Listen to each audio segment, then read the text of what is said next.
Bueno, en primer lugar, muchísimas gracias, Carlos, por la presentación y por la invitación a este seminario. Y luego, en segundo lugar, gracias a la organización de este Centro de Estudios del Paisaje, que creo que es su primer seminario. Así que, bueno, os deseo muchísimos éxitos en el futuro, que empieza ya hoy, ¿no?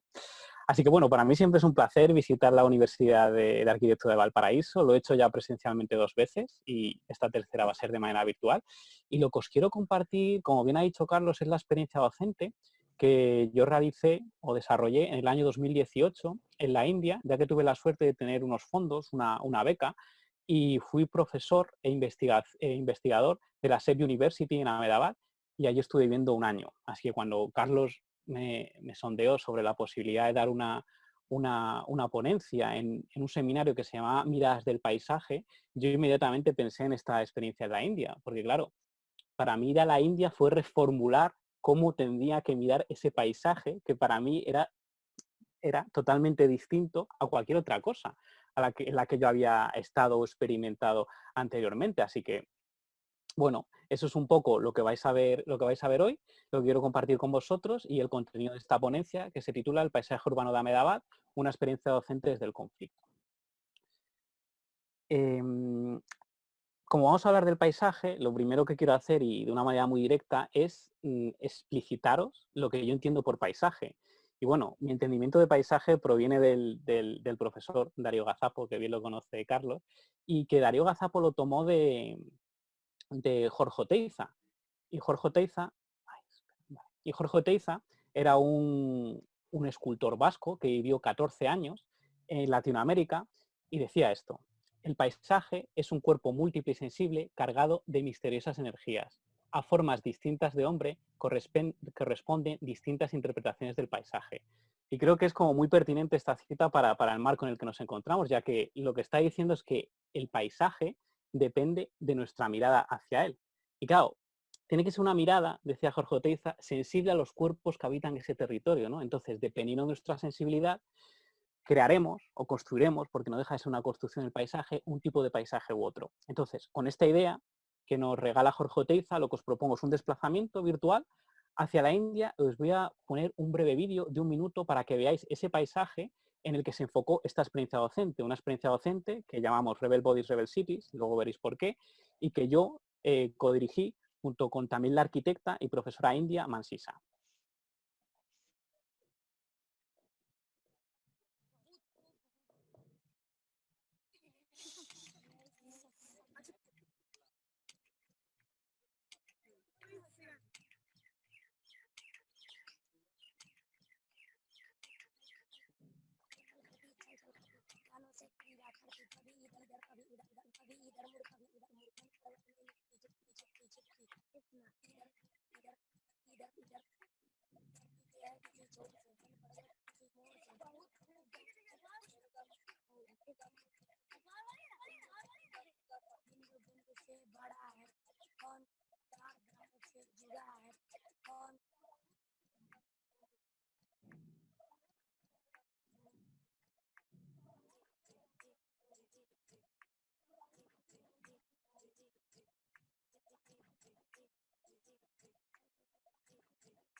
Bien. Bueno, lo que acabáis de ver, no os creáis que es nada extraordinario. Esta es la realidad ordinaria cada día de la India, y es una realidad donde, como podéis ver, hay personas, habitantes, que ocupan lugares que no deberían ser habitados teóricamente y hacen cosas que deberíamente no tendrían que hacer. Y un claro ejemplo es esta fotografía. Esto es una familia que vive felizmente, cocina, almacena todos sus enseres en un monumento que es Patrimonio de la Humanidad por la UNESCO desde el año 2017. Entonces aquí podemos ver cómo este conflicto, ¿no? Ese choque de fuerzas entre lo que dicta la norma y luego lo que hacen esos habitantes. Entonces, claro, ¿qué es esto? Esto es una situación rebelde, ¿no? Y creo que nadie mejor que Albert Camus, y de esto también lo sabe la invitada que tendremos dentro de 3 semanas, Lucía, lo que es un una rebeldía o un cuerpo rebelde, ¿no? Porque Camus decía lo siguiente: ¿qué es un hombre rebelde? A lo que podríamos añadirle, ¿qué es una mujer? ¿Qué es un niño? ¿Qué es una comunidad rebelde? Es alguien que dice no, pero negar no es renunciar, es un sí desde ese primer movimiento, ¿no? Entonces, este estudio, donde se sitúa, es en todos esos síes. Entonces, contextualizado un poco el background del estudio, lo que quiero contar es un poco sobre el territorio. Gujarat es el estado en el que se encuentra Ahmedabad, lo podéis ver en este primer esquema, esta zona en gris es el Gujarat y ese puntito negro es Ahmedabad. En el esquema del centro podéis ver cómo sería la ciudad de Ahmedabad, muy simplificada. Está cruzada por esto, que es el río Sabarmati, y en el centro nos encontramos esa Old City, esa ciudad antigua, esa ciudad amurallada, que en su totalidad es Patrimonio de la Humanidad con la UNESCO desde 2014. Y aquí podéis ver, evidentemente, la complejísima e insondable trama urbana. Y aquí destacamos un eje monumental, que ahora os explico, que es este, que podéis ver en el zoom. Y este es el conocido como eje monumental, que es como básicamente casi el origen primigenio de la ciudad, y que va desde la Badra Plaza, que es todo este territorio, que engloba diferentes monumentos, hasta la zona de las mezquitas y las tumbas. Y todo este eje monumental es donde se sitúa el estudio y donde han sido grabadas todas las tomas que habéis visto en el vídeo. Este eje es probablemente ya no solo el más conflictivo de toda la ciudad de Ahmedabad, sino uno de los más conflictivos de toda la India. Y es un conflicto latente a lo largo de muchos años, pero especialmente a partir del año 2014, donde se hizo una reforma de esa plaza. ¿Vale? Aquí podéis ver la reforma antes y la plaza antes y después de la reforma. Esta reforma fue liderada por el estudio Vastu Shilpa, que es el estudio que lideraba el Krishna Doshi, que fue premio Pritzker 2018, premio Pritzker de arquitectura, y fundamentalmente lo que esta remodelación quería son dos cosas. La primera es eliminar, erradicar el comercio informal, y la segunda cosa era peatonalizar lo que es la plaza. Y de hecho, cuando Dosi terminó la obra, hicieron como un vídeo en el que decía: yo me he inspirado en las plazas europeas y principalmente en la plaza de San Marco en Venecia. Y esto es como, son dos screenshots de ese vídeo en el que se compara la plaza de San Marco de Venecia con Badra Plaza a los pocos días de su inauguración, ¿no? Pero claro, a los otros pocos días de la inauguración, la plaza volvió a estar como era en su origen, porque claro, es muy diferente a San Marco en Venecia, porque San Marco en Venecia, digamos que está concebida desde la admiración, pero es que Badra Plaza, digamos como que su razón de ser es la ocupación, y la ocupación de esos cuerpos rebeldes y de ese conflicto constante. Así que ahí es donde se posiciona el estudio. Entonces, ya un poco explicitado el contexto, os paso a presentar un poco la metodología que implementamos en este estudio. Y el gran objetivo del estudio puede ser como la respuesta a esta pregunta, que es cómo visibilizar el paisaje del conflicto para a continuación operar desde él. Entonces, lo que se estructuró en este taller, en este método docente, fueron tres módulos. El primero de narraciones cartográficas, el segundo de performance o vivencias y el tercero que es un diseño sensible a ese conflicto. Los dos primeros, narraciones cartográficas y performance, lo que quieren es entender esas condiciones espaciales que generan el conflicto para ese conocimiento después trasladarlo a un diseño que fuese sensible a ese conflicto. Evidentemente no somos tan ingenuos como para creer que la arquitectura lo va a solucionar todo, pero por lo menos intentar implementar procesos o programas que dignificasen determinadas situaciones. Bien, comenzamos por las narraciones cartográficas. Lo que se hizo con las narraciones cartográficas es decirle a cada alumno: tenéis que volver al sitio y tenéis que encontrar una acción conflictiva. Es decir, un grupo de personas, una persona individual o una comunidad en la que se pueda detectar o la que vosotros detectéis que están realizando algo más allá de la norma, ¿no?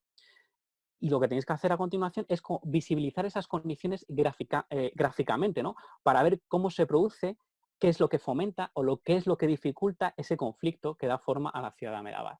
Y claro, ahí es donde entra en juego la cartografía, ¿no? Es decir, una nueva visión del paisaje requiere unas nuevas herramientas y ahí es donde entramos con la cartografía. Y la cartografía tiene como dos misiones, digamos, en esta parte del estudio. La primera es ir un poco más allá de cuando detectamos una determinada situación, no simplemente poner un puntito en el mapa o poner una mancha, sino intentar narrar por qué sucede eso, ¿no? Dibujar todas las condiciones espaciales.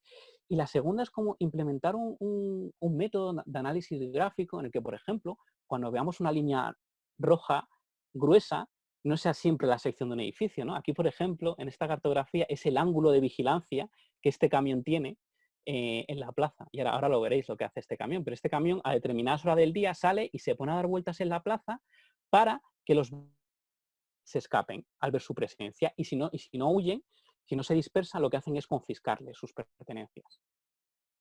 Lo vais a ver en este vídeo.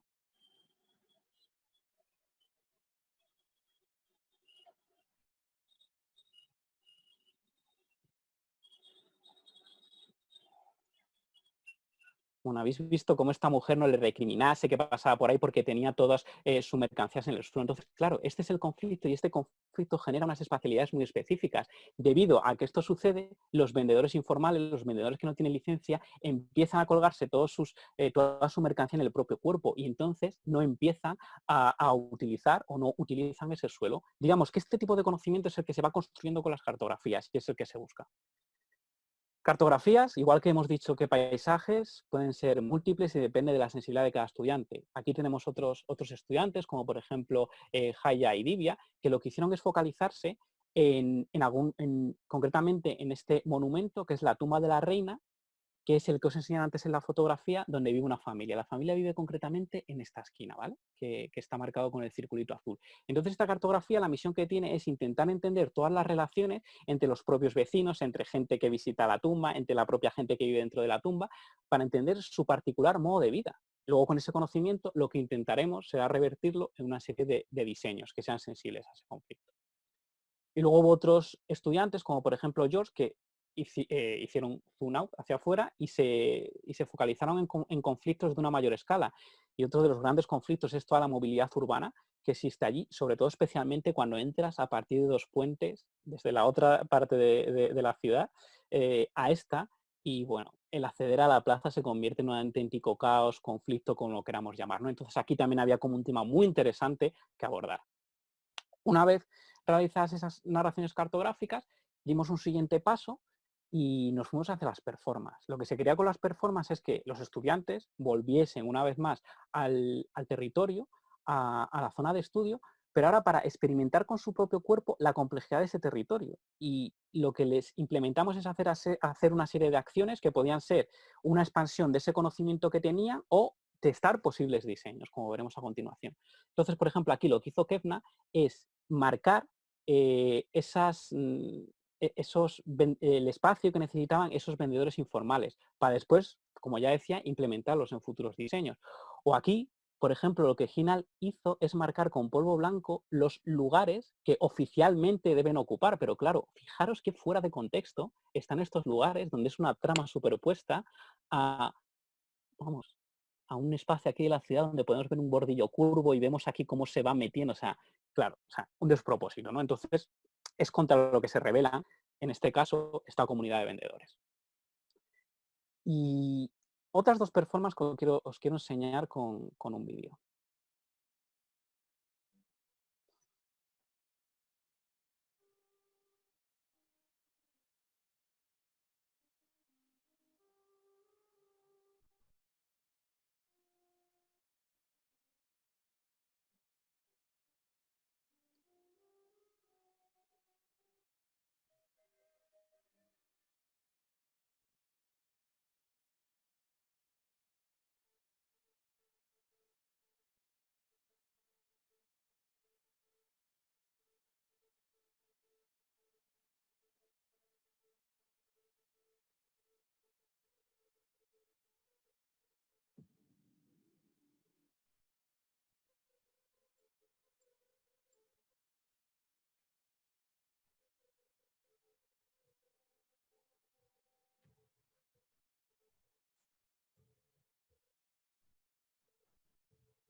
Bueno, lo que habéis visto son 2 performances. En la primera, Duani se vistió de mimo y empezó o se convirtió en un agente hipersensible de todos los estímulos que recibe la ciudad. Entonces ella, todo estímulo, cuando, bueno, las bocinas de la ciudad, etcétera, etcétera, como que hay muchísimo bullicio en la ciudad india, entonces era como hipersensible a todo lo que estaba sucediendo alrededor.